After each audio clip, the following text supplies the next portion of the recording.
we're going to answer this question before us. It says, a pier can only be accessed when the height of the water is above 8 meters. The height is modeled by this right here, where t is between 0 and 24, where t is the time in hours. The longest time correct to the nearest minute over which the pier can be accessed with each high tide is which of the following. Now, this is where you want your CAS to do all the heavy lifting for you.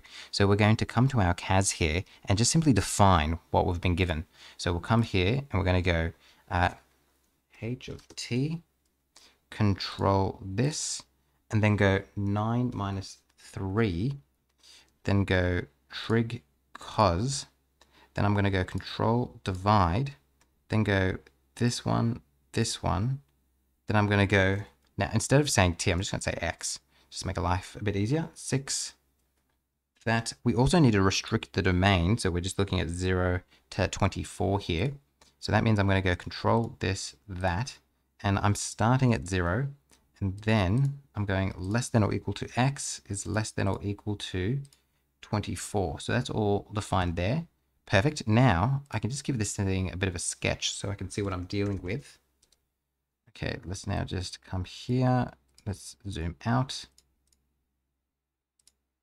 Now what we're told is that the pier can only be accessed when the height of the water is above 8 meters. So if I come here, go tab, hit 8 and hit enter. So that means we're just looking at where it's above 8 meters. Now read the question carefully. The longest time correct to the nearest minute over which the pier can be accessed with each high tide. So it doesn't want the total amount of time that is above 8 meters.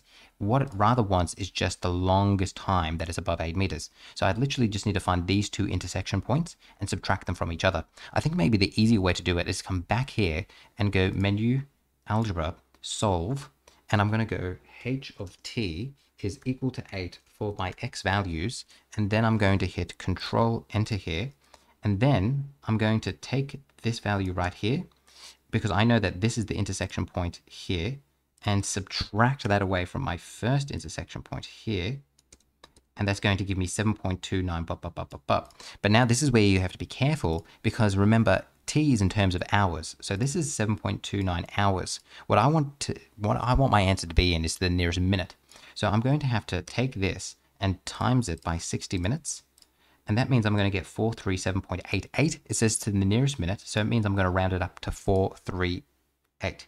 So that means C will be my answer there. So quite a few steps there. It's quite involved, but hopefully you can see the logic as to what we're doing in this question. And that makes sense.